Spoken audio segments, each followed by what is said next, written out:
Wih, channel Jus Podcast nih. Masuk YouTube nih, masuk YouTube. Biasanya hostnya cantik, bu guru cantik, guru manis, sekarang jadi mas ganteng ya.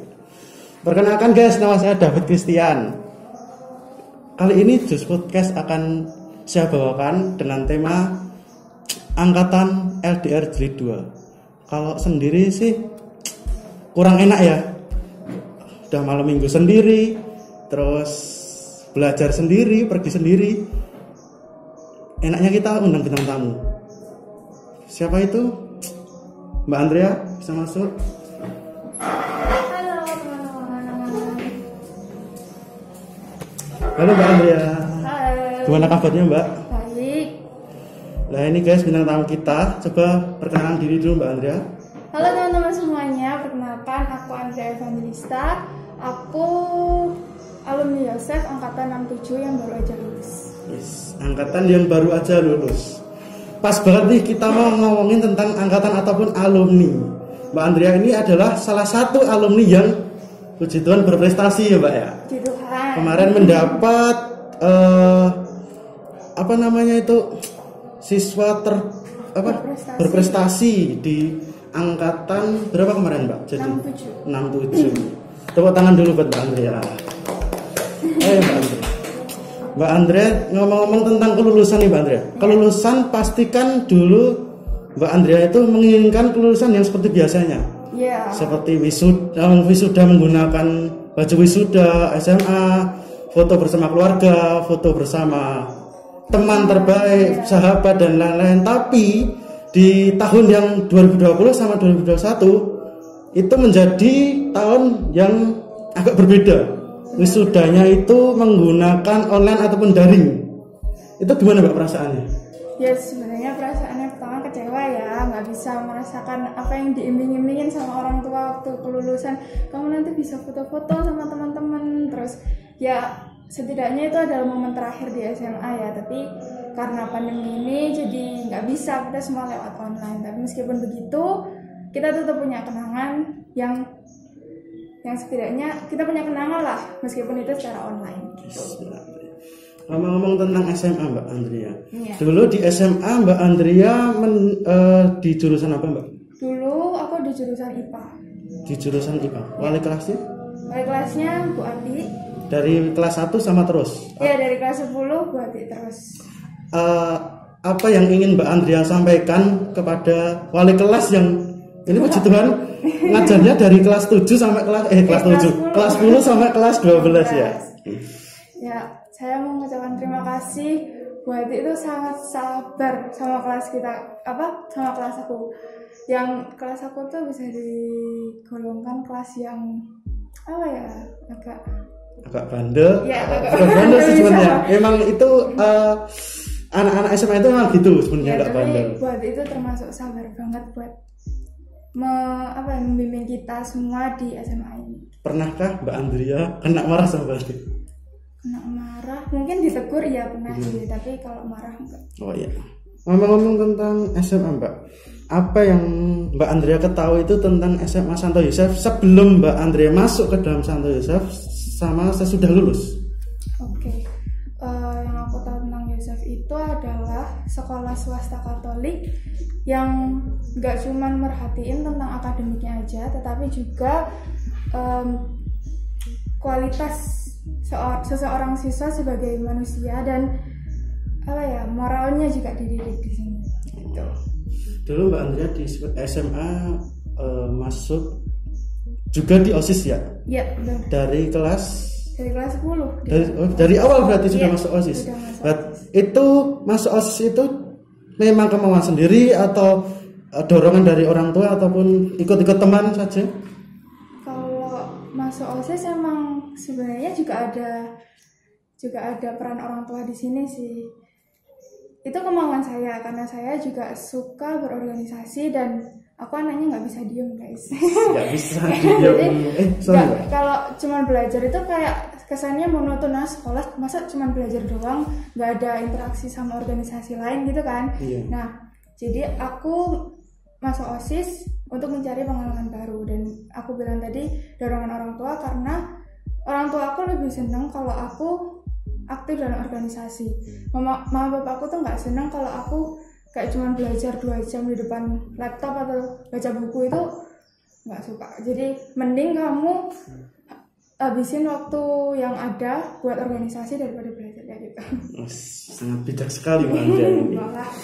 Mbak Andrea dulu saya cari tahu fakta-faktanya itu mendapat di OSIS itu divisi YOS ya, Ya, divisi lingkungan hidup. Lingkungan hidup. Dan Mbak Andrea pertama kali mendapat tugas yaitu yang sangat berat sih sebenarnya, Eco School. Itu tugas yang belum pernah ada ya, dan itu baru dulu. Ya, baru. Itu gimana Mbak? Masuk terus tiba-tiba dapat tugas yang wow, ini harus kamu kerjakan dan kamu harus baru ini, ibarat komposisi baru harus kamu laksanakan. Oke. Perasaannya aku tertantang ya, karena aku suka tantangan baru, dan ini merupakan langkah yang bagus juga buat mendukung program Indonesia dalam mengurangi sampah di negara ini. Nah, karena kita adalah seorang pelajar, sebaiknya kita nggak usah lah mulu-mulu sampai ke yang di negara atau kamu jadi menteri. Mulailah dulu kalian dari peran kalian saat ini, gitu. Nah, peran saya waktu itu adalah sebagai pelajar. Nah, dengan tugas itu saya merasa, wah, ini suatu peluang yang bagus untuk saya berkontribusi dalam membangun negara ini. Gitu. Mbak Andrea cita-citanya jadi apa sih sebenarnya? Kalau pengen tahu itu saya. Cita-cita ya. Sampai sekarang aku juga belum tahu sih cita-cita mau jadi apa. Kalau saya dulu itu pasti beda-beda. Ya, benar-benar. SD mau jadi polisi. SMP mau jadi Pak Tentara.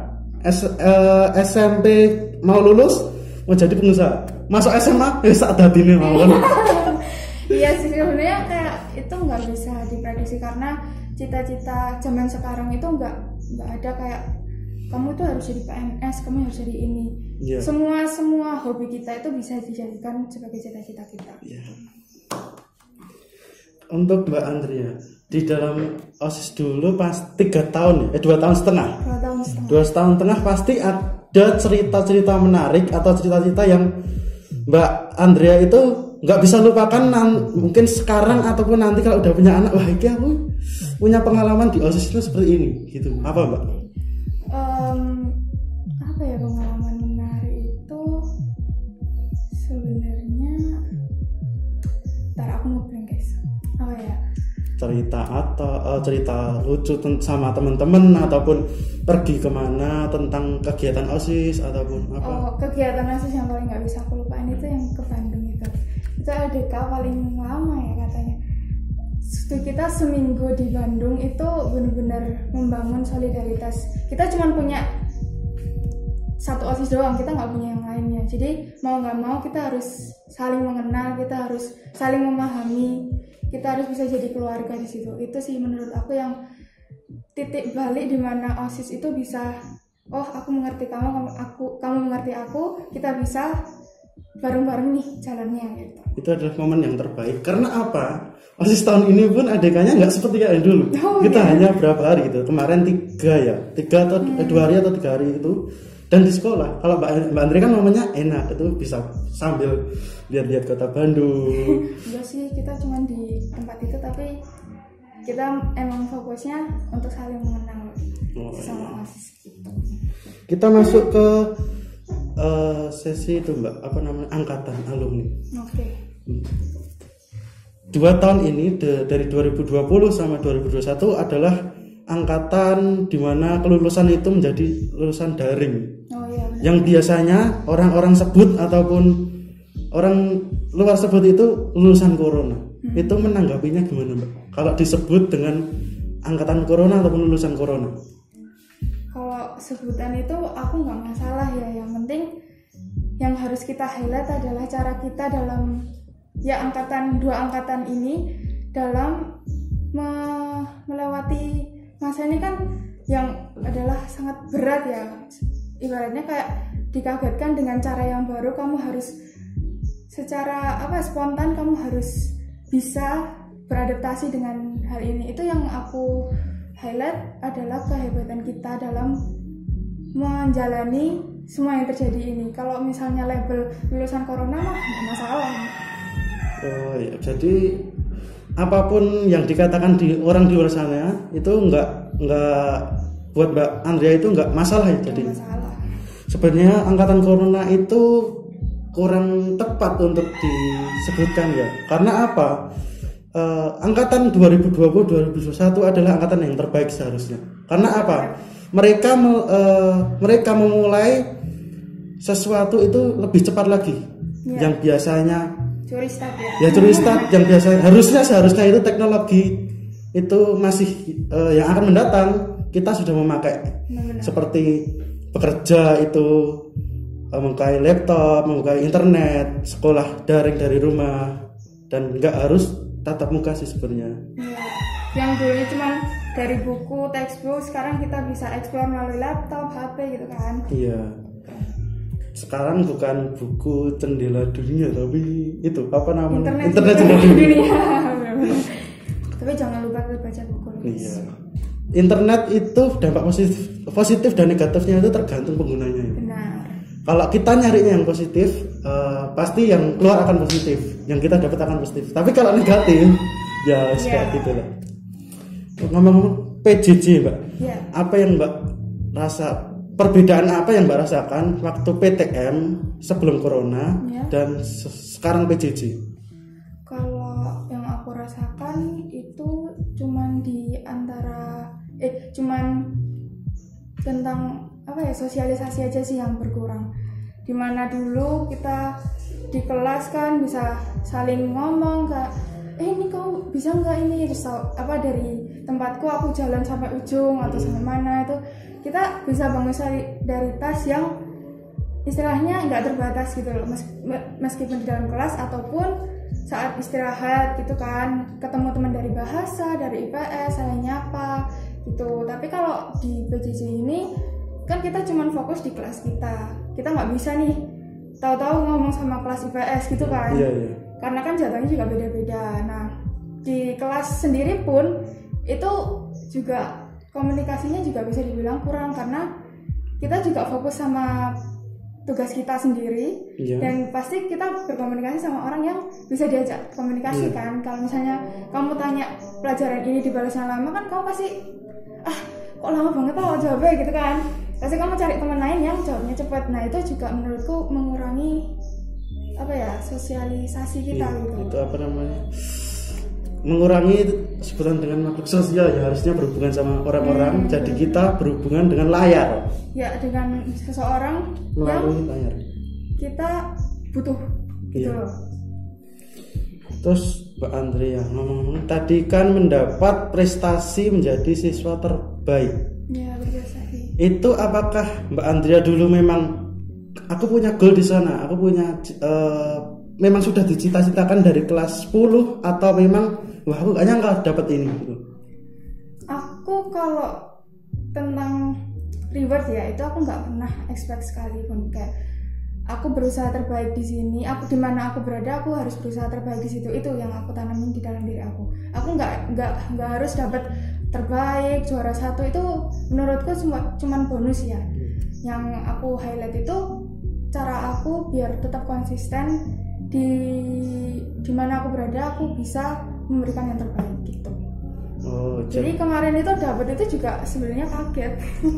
Aku nggak expect sama sekali. ceritanya gimana Mbak Isa? Maksud dapat itu dihubungannya lewat apa atau lewat siapa? Aku waktu itu dihubungi lewat wali kelas. Wali kelas ngomong gimana? Coba. Cuman ngirim surat aja. Oh, Kayak surat apa kan kemarin itu yang datang ke sekolah cuman yang udah dikasih tahu sih, yang datang ke sekolah itu yang berprestasi dan dapat reward. reward. Nah, itu berarti yang lainnya di rumah gitu. Katanya cuman diberi surat gitu loh. Nah, tahu-tahu tuh 2 hari apa ya, malam Sabtunya itu aku di WA sama wali kelas dikasih surat itu. Terus yang isinya Mbak Andrea menjadi siswa berprestasi. Itu terus Mbak Andrea setelah mendapat itu dibaca sendiri atau langsung ke ngomong ke orang tua, dan reaksi orang tua gimana Mbak? aku buka itu langsung sebenarnya itu langsung tak forward ke mama sih, aku nggak berani buka. Terus mama yang bilang kalau ternyata mama juga sebagai perwakilan orang tua gitu.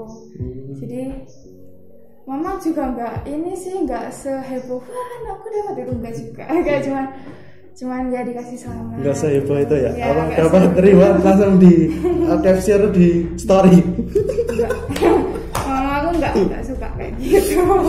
Oke Mbak Andre, kita langsung ke dalam kelulusan ya Mbak Andre.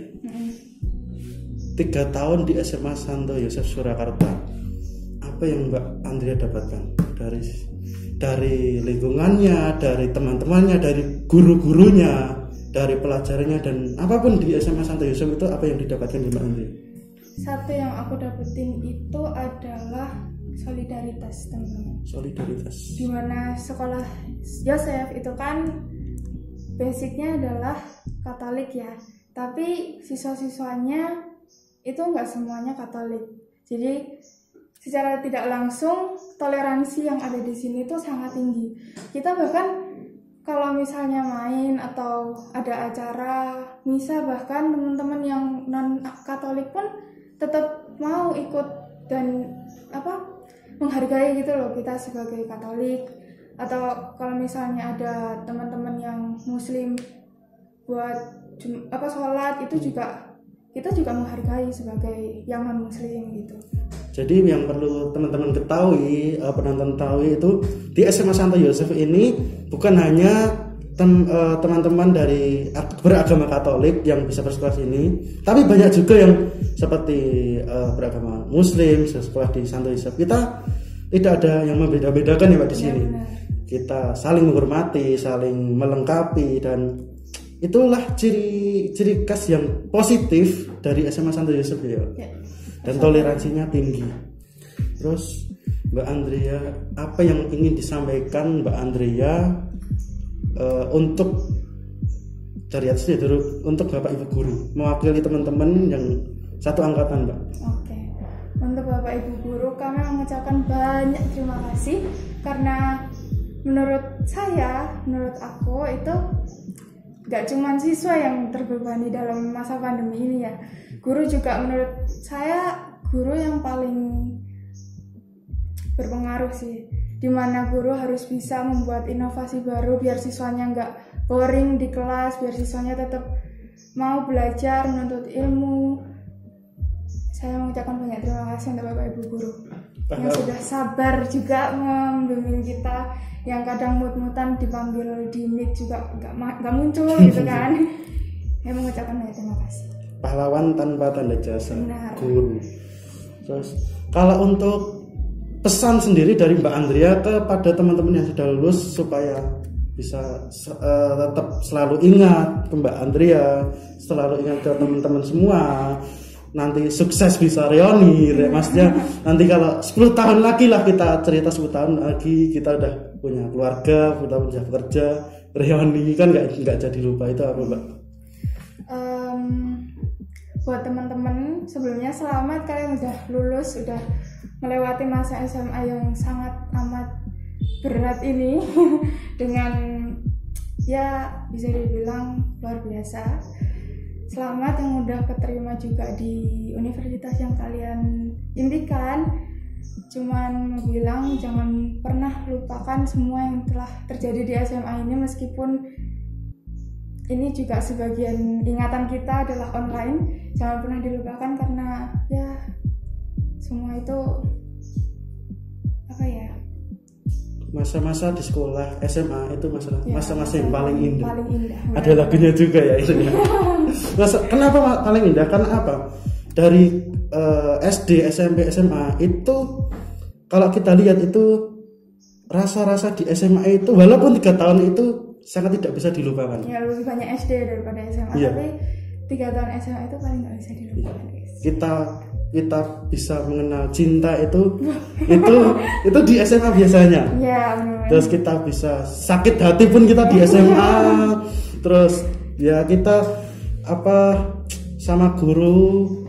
Kita berdebat sama Guru itu berani juga di SMA. Ya, gitu. kita udah mulai berani sama melawan melawan orang yang istilahnya lebih tua dari kita, ya berargumen, kita mulai bisa mengungkapkan apa yang kita rasakan itu kan di masa-masa SMA. Pertanyaan terakhir sebelum ini games Mbak Andrea. Ya. Mbak Andrea dulu kan sebagai OSIS juga di divisi YOS, dan fakta terbaru yang saya dapat adalah Mbak Andrea itu menjadi seorang ketua paskib di SMA Santo Yosef. Benar. Dan juga pastinya sebagai pelajar. Nah, gimana sih Mbak Andrea itu bisa mengatur waktu dari OSIS, paskib, belajar, dan waktu untuk keluarga? Jadi kalau untuk waktu sebenarnya aku nggak nguploadin kayak belajar harus lebih banyak daripada OSIS harus lebih banyak daripada paskib, itu enggak. Kalau untuk belajar sebenarnya tak nomor 3-in kayak itu udahlah terakhir aja gitu, jangan dicontoh ya teman-teman. Itu jadi aku lebih berfokusnya di organisasi. Jadi organisasi pun aku juga tidak memberatkan OSIS atau paskib. Jadi aku membaginya gini, dimana aku punya tanggung jawab paling banyak itu yang aku beratkan dulu. Jadi kan kebanyakan kegiatan paskib sama OSIS itu tabrakan ya, karena kan sama-sama ya ke sekolah itu agak kuat gitu kan. Nah, jadi kalau misalnya tabrakan gitu aku lihat dimana kalau misalnya di paskib aku tugasnya paling gede nih, misalnya aku suruh koordinator, ya aku ke paskib. Jadi OSISnya itu tugasku yang di OSIS aku kerjain dulu sebagaimana yang dikasih ke aku. Kalau udah aku titip ke teman yang lain gitu, yang bisa, yang setidaknya kayak satu grup lah ngurusin itu sama aku gitu. Nah terus habis itu aku ke paskib. Kalau gitu juga di OSIS, kalau misalnya OSIS aku punya tanggung jawab yang lebih besar daripada di paskib, ya aku ke paskib dulu, nyelesain apa yang aku harus selesaiin, habis itu aku ke OSIS gitu. Berarti pinter-pinter mengatur waktu ya Mbak, dan tidak membesarkan suatu pekerjaan, jadi sama rata sama rasa semua. Oke Mbak, sekarang kita masuk ke dalam mini games Mbak. Fakta nggak pernah atau pernah saja jawabannya. Kita mulai ya Mbak Andrea. Mbak Andrea, jawab aja pernah atau tidak pernah dan beri alasannya. Mbak Andrea, pernah atau nggak pernah izin ke kamar mandi, tetapi ujung-ujungnya malah muter-muter atau bahkan ke kantin, ataupun bahkan lihat-lihat doi di kelas sebelah? Oke, pernah. Tapi kalau aku izin kamar mandi tetap ke kamar mandi, tapi jalannya aja yang diputer. Jadi misalnya ini kelas ya, ini kamar mandi, sebenarnya tinggal set gitu doang, tapi aku muternya sampai sini, ke TU dulu, terus kadang juga ngobrol sama guru dulu, terus baru ke kamar mandi, baru balik kelas. Ketemu guru itu alasannya apa? Ya kayak cuman papasan, terus saling nyapa, terus kayak misalnya ada bahas tugas atau bahas sesuatu gitu, kita ngobrol dulu, terus habis itu nanti aku balik lagi, tetap ke kamar mandi, tapi cuman jalurnya aja yang di ibarat kita mau ke pasar gede tapi lewat Wonogiri dulu. Bener. Ya gitu. Yang kedua Mbak Andrea, pernah atau nggak pernah Mbak Andrea mencoba untuk mencontek pas tes ataupun pas pelajaran? Pernah. Siapa tuh yang nggak pernah mencontek ya kan? Pas pelajaran siapa itu kalau tahu? Kalau aku nyontek itu bener-bener aku udah putus asa, udah mungkin kondisi aku waktu itu aku sakit tapi besok ada ulangan gitu kan, yang dimana aku sebelumnya harus bed rest tapi aku nggak sempat belajar gitu kan. Nah aku paling nggak suka pelajaran itu yang teori. Pernah nyontek itu di pelajaran siapa? Bu guru. Guru itu?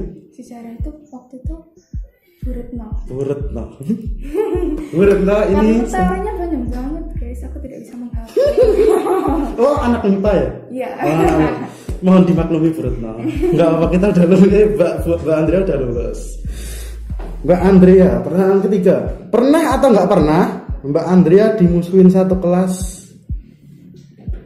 Nggak pernah kayaknya, aku nggak pernah merasa dimusuhin sama temen. Kalau misalnya ada yang musuhin, aku nggak pernah menganggap temenku itu musuhin aku. Kalau dia nggak bilang dia ada masalah, ya aku kan nggak bakal tahu gitu loh. Kalau misalnya dia bilang, ya pasti aku mencoba untuk memperbaiki di mana salahku dan ya mungkin minta maaf sama mereka kalau aku salah. Yang penting nggak mau mulai dulu ya. Ya, nggak mau mulai duluan. Pertanyaan terakhir Mbak Andrea sebelum kita ke penutup. Ya. Pernah atau nggak pernah Mbak Andrea pingsan pas upacara ataupun dalam kegiatan apapun? Hampir pingsan yang pernah. Waktu Ceritakan. itu aku tugas pemimpin upacara,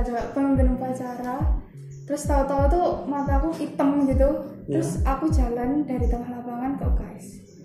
Jalan. Berarti belum sampai pingsan itu. Belum, tapi itu mataku udah hitam, jadi aku cuma ngafalin aja jalan dari tengah lapangan ke UKS.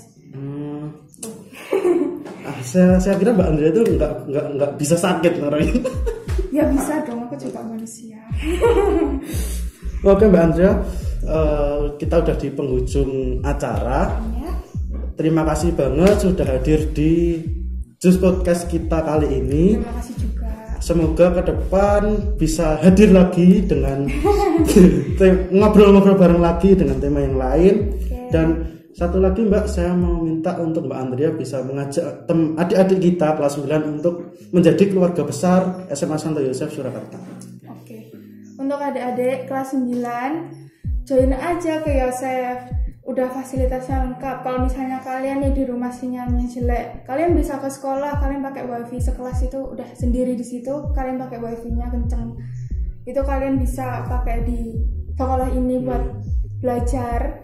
Terus kalian juga kalian nggak bakal terbatas untuk berorganisasi. Karena di sini semua guru-gurunya friendly. Kalian kalau mau aktif, guru-gurunya juga aktif. Kalian mau kalian punya ide-ide bagus, guru-gurunya pasti mendengarkan gitu. Jadi Yosef tidak membatasi kalian untuk berkembang dan memulai ide-ide baru. Yuk, join Yosef. Terima kasih Mbak Andrea, dan semoga apapun cita-cita Mbak Andrea bisa terwujud. Amin. Sehat dan tetaplah terus terbang tinggi dan raihlah cita-cita. Terima kasih. Untuk teman-teman yang lulus di tahun 2021, gara-gara corona bukan hanya kegiatan belajar mengajar yang harus ditiadakan di rumah, tetapi kelulusan juga kena imbasnya. Yang sudah bertahun-tahun menantikan kelulusan, memakai toga SMA ataupun baju kelulusan SMA, harus menanggung kecewa.